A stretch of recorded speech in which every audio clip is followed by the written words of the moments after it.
during this clan battle.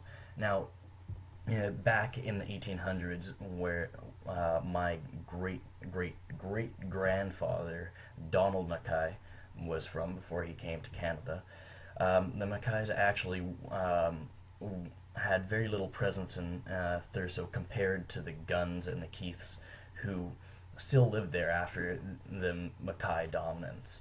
But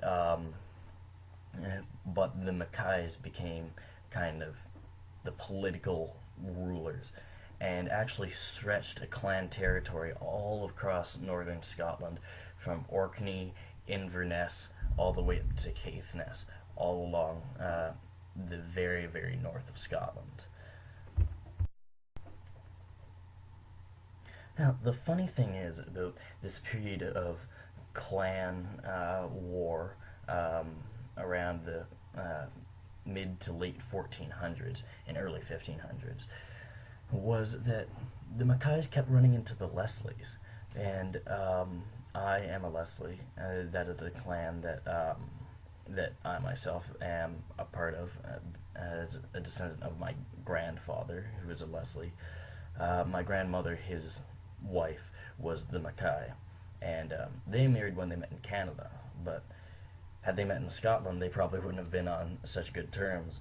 The Leslies were a lowland group who, seemingly in every conceivable battle or war, they fought against each other, including a sept of the Leslies, the Oliphants, who one time laid claim to lands that the Keiths owned, who were a sept of the Mackays, which ended up with a massive battle and war between the Leslies and the Mackays. And this, though the Leslies were a lowland clan, they actually lived very north in Scotland, very close to the Highlands where the Mackays lived. They lived in Aberdeenshire, which was originally named Leslie, which is where the clan got their name from. They're actually descended from Hungarian nobility from the year 1000 who came to Scotland. But they would constantly be in conflict, and this led to the Leslies being kind of strange in a way, because they're almost a combination of Highland and Lowland, because they lived geographically in the Highlands. They were a lowland clan, and the Leslies actually fought against the Mackays in the Jacobite uprisings. So you think about that, you have a Highland clan fighting alongside the English against a lowland clan fighting alongside the Catholics and the Spanish, and trying to install a Highland king in Scotland. It's kind of strange. It's a funny thing about history, I guess. So the Mackay.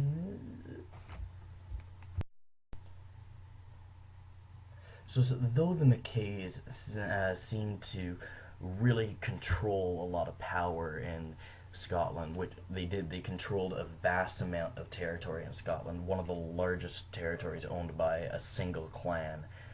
The Mackays kind of went into decline around the late 1700s, early 1800s, which is around the beginnings of the Highland clearances. The most devastating time for the Mackays was the clearing of Strathnaver in 1818, and though the actual city itself of Strathnaver wasn't cleared, many of the outlying villages were. They were completely leveled, meaning the Mackays really they had to leave. They couldn't stay. They had nothing to do. They couldn't live anymore in the land that was now being overtaken by sheep, which led to a lot leaving for Canada, and especially Nova Scotia at the time, and Australia.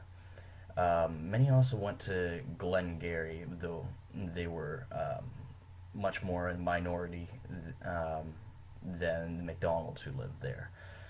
The Mackays, after this crushing blow in Strathnaver, which it was the the seat of the McKay clan, it really the McKays then really started to go downhill. Many McKays moved to the Netherlands and Sweden, where they worked as mercenaries, and led to both the Swedish and Dutch septs of McKay. The Dutch McKays, I believe they're called the Von Kays, or something along those lines. They actually became very well known in the Netherlands as warriors who fought for the Dutch. And the same in Sweden, where the McKays rose to I'm going on a tangent. As the clearances continued, and the Lord's maltreatment of the people became more and more common, and more outrageous even. The Lord the Lord of Strathnaver was asked to raise troops for the Crimean War for a Highlander regiment, and many Highlanders, and especially the McKays, even though they were known as great warriors, resistant. And one Highlander once said, and I'm paraphrasing here, that should the Tsar of Russia take over Scotland, it would not be any worse than it is now. And so this phrase it really embodies what the people felt at the time. They felt hopeless, and that nothing really was going right. They were being greatly wronged, and they saw their lords as despots that were ruling them, driving them into the ground, and taking their land so that sheep can graze instead. So around the time of my great-great-great-grandfather Donald McKay, he was born in Thurso in 1829, which is right after the great clearances of Strathnaver. He came to Canada in 1858. Now, I've tried to do research around the time of 1858, what was happening in the clearances, and for some reason in what I found, seems to be a gap in records of what happened. There are very detailed records of what happened in the clearances up until around 1855 or so, and then it kind of drops off between that and around 1865 or so. So he left either in a time when they stopped keeping records, maybe because it got so bad, or maybe there was a lull in the clearances, but I highly doubt that because of what I found. He left around 1858 after the Strathnaver clearances.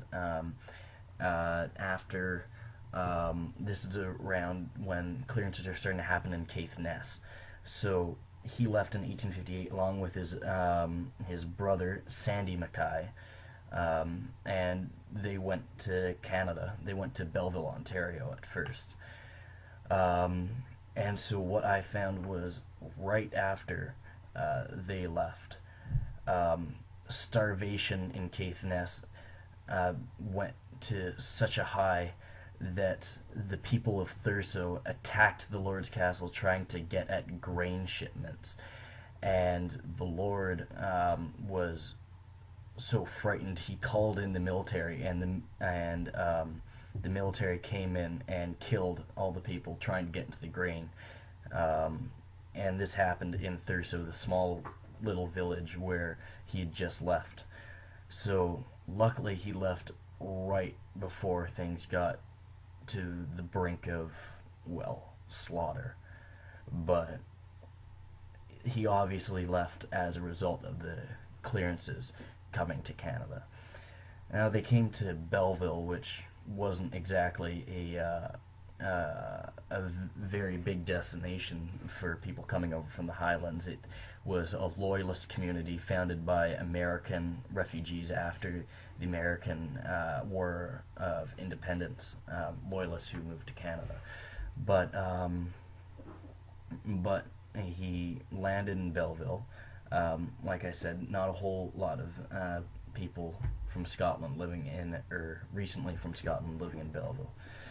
So after a while, his brother Sandy went back to Scotland.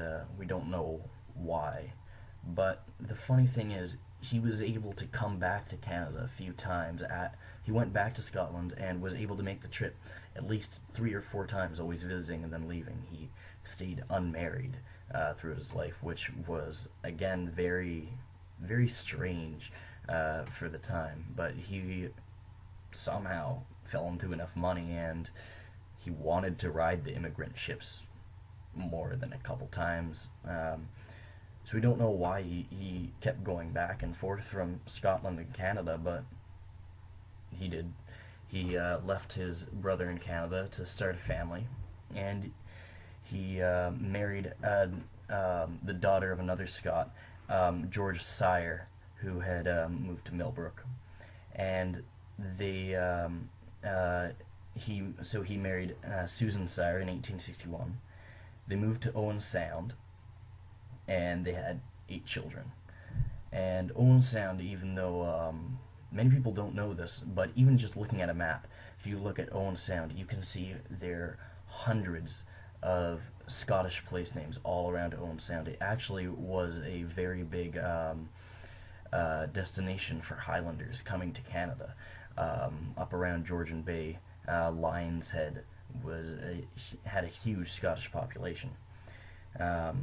So then his children, he had 8 kids, as I said before, and they founded the McKay Brothers, which was a dry goods store, and it's now known as a landmark in Owen Sound. It's the store itself, the business is gone, but the building is still there, and it's a landmark, and the McKays are very well known in Owen Sound.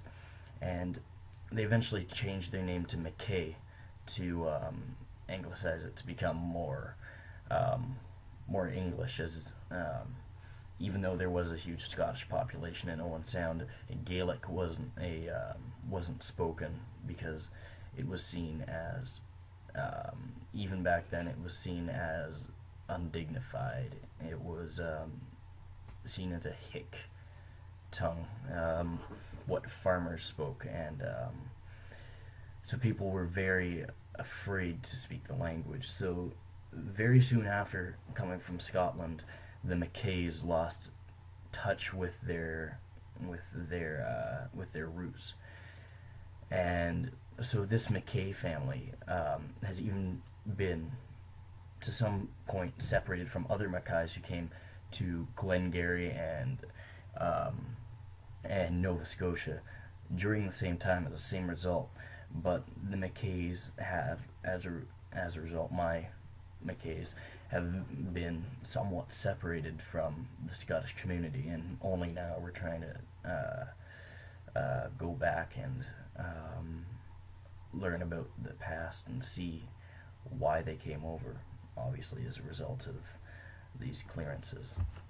After the Strathnaver clearances, he came to Canada, anglicized his name, and built the city around us. There's Peter McKay, who everybody probably knows. He's a member of Parliament and deputy leader of the Conservative Party. And then there's Alexander Bain, who Bain is a subset of McKay, and he decided to create a